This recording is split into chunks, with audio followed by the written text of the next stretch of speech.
அப்போ நாம் இதுக்கு முதல் இந்த ஃபேஸ்புக்கில் ஒரு தாயங்கள் சம்மந்தப்பட்ட வினா போடுறேன். இதுலேயும் என்ன செய்கிறேன், நான் இணைச்சி விடுறேன் அந்த வினாவை. அவங்களோட இந்த ஃபேஸ்புக் இந்த வாட்ஸ்அப் சேனலுக்கு போனீங்கன்னா உங்களுக்கு இந்த வினாவை பார்க்க முடியும். சரி, அப்போ பாருங்க பிள்ளை, ஒரு தாயக்கட்டை தாராங்க. உங்களுக்கு தெரியும் தாயக்கட்டைன்னா 1லிருந்து 6 வரை இலக்கம் இருக்கும். அது புள்ளியாக இருக்கும், முரோம இலக்கமாக இருக்கும், எண்ணெயாகவும் இருக்கலாம். இங்கே புள்ளியில் இருக்குது, 1 புள்ளி 2 புள்ளி 3 புள்ளி 4 புள்ளி 5 புள்ளி இருக்கு. இப்போ இங்கே ஈட்டுன்னு சொல்றாங்க. ஈட்டுண்டா இலக்கத்துக்கு செல்லும்.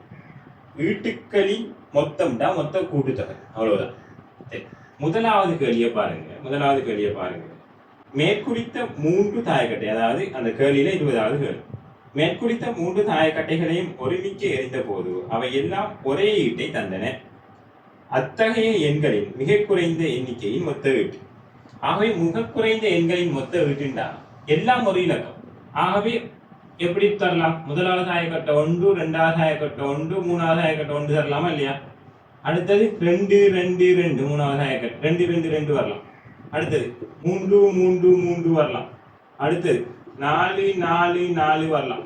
அடுத்தது 5 5 5 வரலாம். அடுத்தது 6 6 6 வரலாம். இதான் இவ்வளவு பெரிய சான்ஸ். அதாவது ஒரே இலக்கத்தை தந்தா இவ்வளவு இலக்கங்கள் வரலாம்.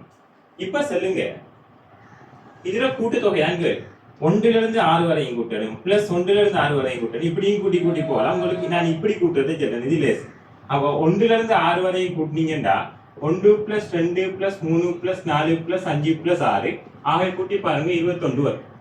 அப்படி ஆக இவ்வளவு 21 + 21 + 21 63 முதலாவது கூட.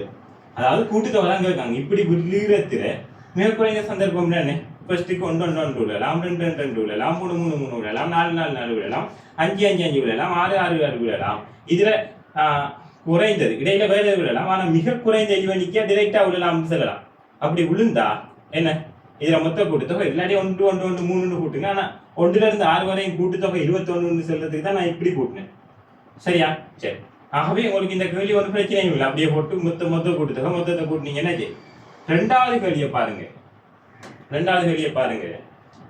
என்ன சொல்றாங்க? அதாவது என்ன செய்யணும்? 2வது கேள்வி, உங்களுக்கு 3 தாயக்கட்டையை ஒருமிக்க எறிந்த போது அவற்றில் 2 ஒரே ஈட்டை தந்தது. அதே வேளை 3ஆம் தாயக்கட்டை வேறுபட்ட ஈட்டை தந்தது. அதாவது 2 தாயக்கட்டைகள் என்ன செய்யலாம்? ஒரே ஈட்டையும் 3வது தாயக்கட்டை வேறுபட்ட ஈட்டையும் தந்தது. ஈட்டுண்டா என்ன? நம்பர். அப்படின்டா இதுக்கான பாசிபிள் என்ன? 2 தாயக்கட்டை ஒரே நம்பர், நான் x x என்று சொல்றேன், மற்றது y.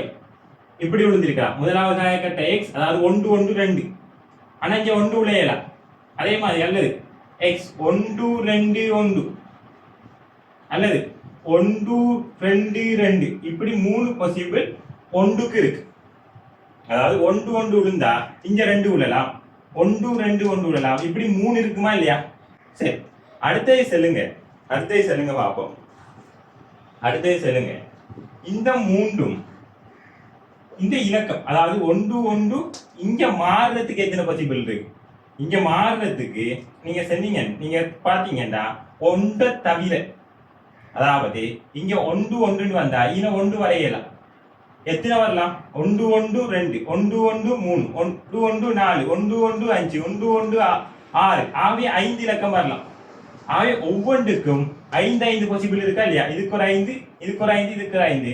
ஆகவே மொத்தம் 15. மொத்தம் 15 சான்ஸ் இருக்கு. சரி, இப்போ 1 1 வந்தாலும் அந்த கூட்டுத்தொகை இதுல 1 இருந்தா இதுல இருந்தா எப்படியோ 1லிருந்து 6 வரையுமான கூட்டுத்தொகை தான் இருக்கு. நான் இதை ஃபுல்லா விரிவா எழுதி காட்டலாம், நான் அதை காட்ட விரும்பல, ஷார்ட் மெத்தட் மட்டும் சொல்றேன். அதாவது 15 முறைகள் தார மொத்த கூட்டுத்தொகை, ஒரு ரோட மொத்த கூட்டுத்தொகை அது எப்படி கிலோமீட்டர் 1லிருந்து 6 எப்படியோ 1க்குள்ள வந்துடும். 1லிருந்து 6 தான் மாறப்போகுது. ஆகவே மொத்த கூட்டுத்தொகை 21. ஆகவே இதை நீங்க பாத்தீங்கன்னா 21 15 பெருக்குனா 5 5 2 10 1 1 1 2 315. இதுதான் ஆன்சர். உங்களுக்கு அந்த ஆன்சர்ல சந்தேகம்டா, நீங்க என்ன செய்யலாம்டா? அதாவது இந்த ஆன்சர்ல உங்களுக்கு சந்தேகம், இது சரியா பிள்ளையா என்று வந்ததுல உங்களுக்கு ஒரு சந்தேகம் வந்தா நீங்க என்ன செய்யலாம்? இப்ப பாருங்க, இது எப்படி வரலாம் விளங்கும்னு நினைக்கிறேன். சரி, ஒன்று ஒன்று ரெண்டு அடுத்தது ஒன்று ஒன்று மூன்று ஒன்று ஒன்று நாலு ஒன்று ஒன்று அஞ்சு ஒன்று ஒன்று ஆறு இப்படி வரலாமா இல்லையா? ஆகவே கூட்டுவோம். ஒன்று ரெண்டு மூன்று நாலு அஞ்சு கமா அஞ்சு கமா இவ்வளோ 2 3 4 5 6 இவ்வளோத்தையும் கூட்டினோம்டா எத்தனை வரும்? 5 10 20. அதே மாதிரி வேற எப்படி பாசிபிள் வரலாம்? 2 வந்தால் 2 2 2 சார்ந்து 1 6 வரையும் வரும். 1 6 வரையும் வரும். 2 மட்டும் வராது. 2 2 3 ஆக இவ்வளோத்தையும் நீங்க கூட்டுவீங்க. அப்படி இதோட கூட்டினது ஆக இங்க வார அம்பட்டையும் நீங்க எப்படி கூட்டி பார்த்தீங்கன்னா 315 வரும். 6 வரையும் போட்டு கூட்டினீங்கன்னா உங்களுக்கு 315 வரும். தேவையானவர்கள் கூட்டி பாருங்க. அல்ல இதான் இதுக்குரிய ஷார்ட் மெத்தட். என்ன இதை பார்த்துட்டீங்கன்னா சரி. அடுத்த கலியை பாருங்க. என்ன சொல்றாங்கன்னா அதே இது தாயக்கட்டை எரிய கொள்ள 2 முகங்கள் எதிரெதிர் பக்கம், அதாவது 2 ஒரே முகம் ஒன்றுட எதிர்ப்பக்கம் மத்தியது அல்லது பையன் சொல்லு. ஆகவே இது ரெண்டும் எதிர்ப்பக்கம் முழுவது. அப்ப இங்க சொல்லுங்க ஒன்று உளுந்தா அடுத்ததும் ஒன்று, அடுத்தது என்னையா இருக்கும்? 6 இருக்கும். ஏன்? எதிர்ப்பக்கங்கள் இது ரெண்டையும் எதிர்ப்பக்கங்களோட கூட்டுத்தொகை 7. அதே போல 2 உளுந்தா அடுத்தது 2, இது எத்தனையா இருக்கும்? 5 இருக்கும். ஏன்? உங்களுக்கு தெரியும் தாயங்கள்ல எதிர்ப்பக்கங்களோட கூட்டுத்தொகை 7. அதே போல 3 உளுந்தா 3, இது 4 இருக்கும். 4 உளுந்தா இது 4 3 இருக்கும். அதே மாதிரி 5 விழுந்தா 5, இது எத்தனையா இருக்கும்? 2 இருக்கும். 6 6 1 இருக்கும். ஆகவே இவ்வளவு தான் இதில் கூட்டுத்தொகை.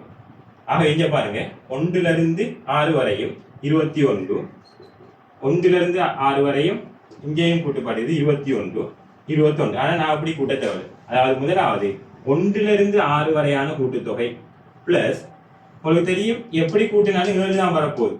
ஆகவே 6 முறை 7 தர 6 சரியா? 6 42. இல்லாட்டி நீங்க இதையும் கூட்டி பார்க்கலாம். டிரெக்டான சவுண்ட் 1 6 21, 6 42, ஆகவே 63. ஆகவே இது நான் கொஞ்சம் ஸ்பீடாக தான் செஞ்சிருக்கேன், விளங்கும்னு நினைக்கிறேன். இந்த கேள்வி கொஞ்சம் முக்கியமான கேள்வி தான் சொல்ல போனால். ஆகவே விளங்குறவங்க விளங்கி எடுத்துக்கொள்ளுங்க. உங்களோட டீச்சிங் எக்ஸாம் நான் நினைக்கிறேன் சனிக்கிழமை. ஆகவே அதுக்கேற்ற மாதிரி படிச்சுக்கொள்ளுங்க பிள்ளைங்க.